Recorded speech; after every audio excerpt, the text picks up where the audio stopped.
తెలుగు కథోలిక క్రైస్తవుల సుందర స్వప్నం దివ్యవాణి టీవీ సగర్వంగా సమర్పిస్తున్న బైబిల్ క్విజ్ కి పునః స్వాగతం.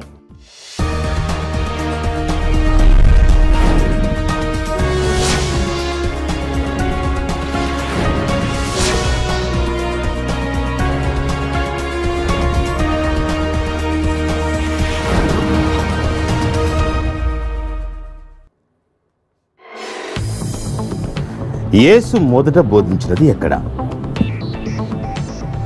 పేతురు ఇంటి వద్ద. Sorry, wrong answer. Saint Mary's Dondapudi వారికి. నజరేతులో బాలయేసు తప్పిపోయినప్పుడు అక్కడ ఆయన చిన్న బాలునిగా ఉన్నప్పుడు ప్రసంగం. Wrong answer. ఎవరు చెప్పలేకపోయారు. యేసు మొదట బోధించినది కపెర్నహూములో.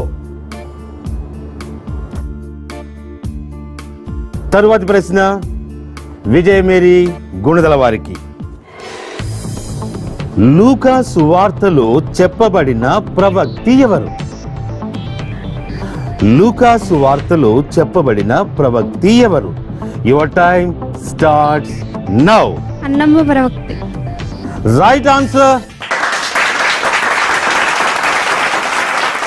సరైన సమాధానం చెప్పిన విజయ మేరీ గుణదల వారికి 10 మార్కులు. మొదటి రౌండ్ నేను నా నేస్తం బైబిల్లో ఆఖరి ప్రశ్న సెయింట్ మేరీస్ దొండపూడి వారికి. పౌలు బాప్తిస్మమిచ్చిన కుటుంబము ఏది? పౌలు బాప్తిస్మమిచ్చిన కుటుంబము ఏది? Your time starts now. Stephanas కుటుంబం. Right answer. సరైన సమాధానం చెప్పిన సెయింట్ మేరీస్ దొండపూడి వారికి 10 మార్కులు. ఇంతటితో మొదటి రౌండ్ నేను నా నేస్తం బైబిల్ ముగిసింది. ఈ రౌండ్ ముగిసిన తర్వాత స్కోర్ వివరాలు ఎలా ఉన్నాయో తెలుసుకుందాం. మొదటి రౌండ్ ముగిసిన తర్వాత సెయింట్ జోసెఫ్ స్కూల్ విజయవాడ వారు సాధించారు 25 మార్కులు. విజయ మేరీ గుణదల వారు సాధించారు 30 మార్కులు. సెయింట్ మేరీస్ దొండపూడి వారు సాధించారు 35 మార్కులు. ఇప్పుడు రెండవ రౌండ్ కనిపెట్టండి, కథ చెప్పండి.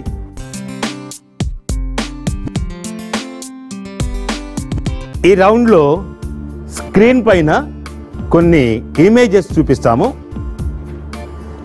ఆ ఇమేజెస్లో ఒకదాన్ని మీరు సెలెక్ట్ చేసుకుని దానికి సంబంధించిన సంక్షిప్త కథను చెప్పాలి. సరిగా కథ చెప్పిన వారికి 10 మార్కులు. ఈ రౌండ్లో మార్కులు ఇవ్వాల్సిందిగా జడ్జి గారిని కోరుతున్నాను. Father please. మరి చిత్రాలు చూద్దామా కంప్యూటర్ గారు?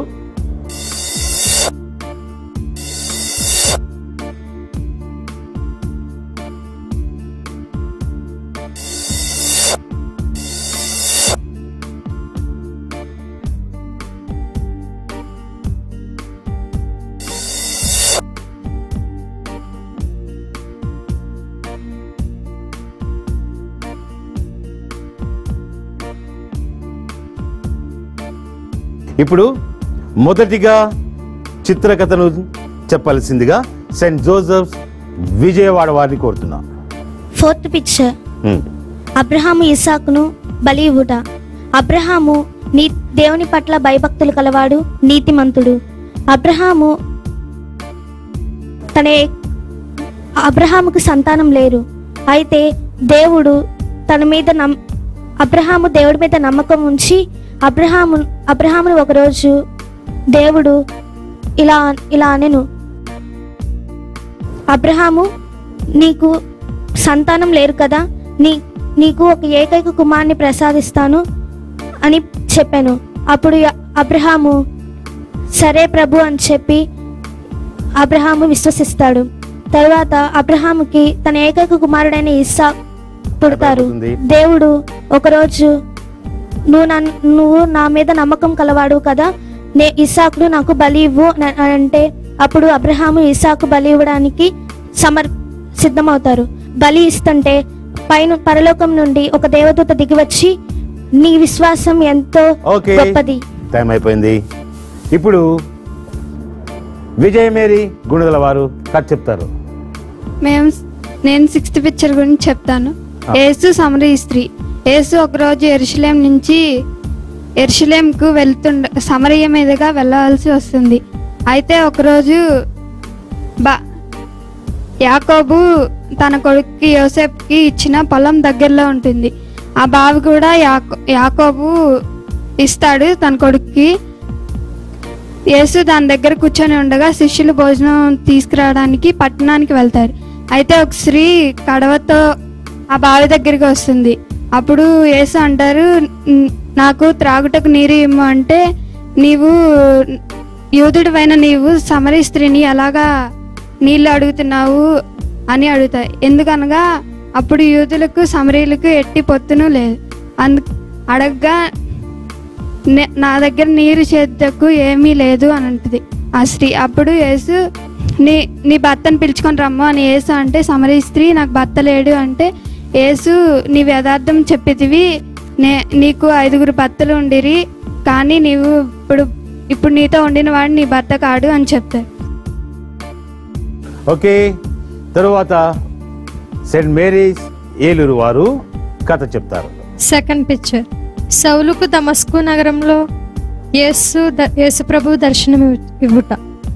ఒకరోజు సౌలు గారు క్రైస్తవులని చంపాలని వెళ్తుండగా దారి మధ్యలో ఒక గొప్ప స్వరం, వెలుగెత్తి స్వరం ఆయనకి కనిపించగా ఆయన గుర్రం మీద నుంచి పడిపోతే, అప్పుడు ఆ స్వరం, సౌలు సౌలు నువ్వు ఎలా నన్ను హింసించుచున్నావంటే, నువ్వు ఎవరు అని సౌలు అడగగా, నీవు హింసించుచున్న ప్రభువును నేనే అని ఆయన చెప్తారు. ఆయన చెప్పి వెళ్ళిపోగా విశ్వసించడనమాట. విశ్వసించకపోతే కళ్ళు 2 పోగా అప్పుడు తమ శిష్యులు తీసుకుని ఆయన నుండి స్థలముకు తీసుకెళ్ళగా అప్పుడు మళ్ళా ప్రభు దూత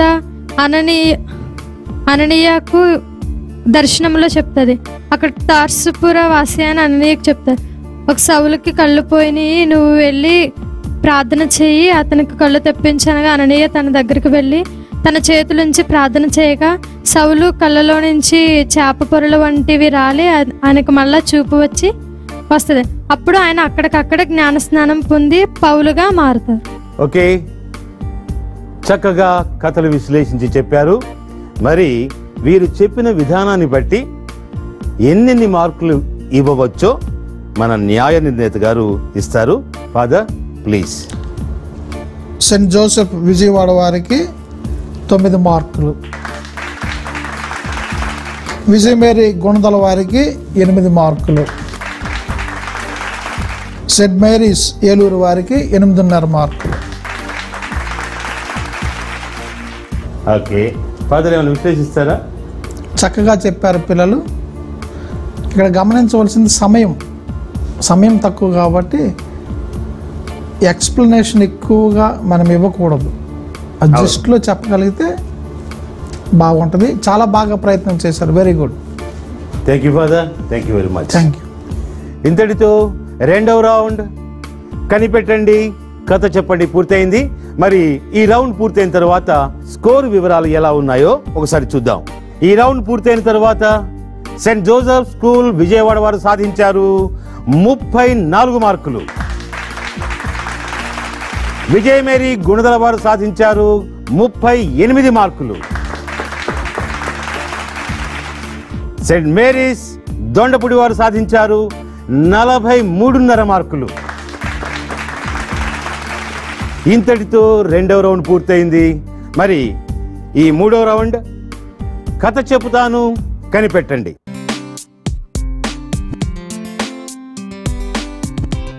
ఈ రౌండ్లో నేను ఒక కథ చెప్తాను.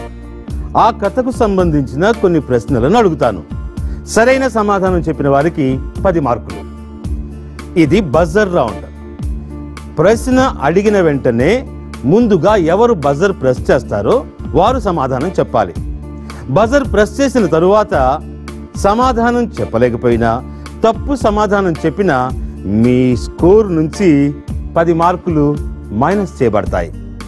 కాబట్టి జాగ్రత్తగా కథను వినాలి, అంతకంటే జాగ్రత్తగా ప్రశ్న వినాలి. సరైన సమాధానం చెప్పాలి. Are you ready? ఓకే, మనం తీసుకుందాం ఓ చిన్న బ్రేక్.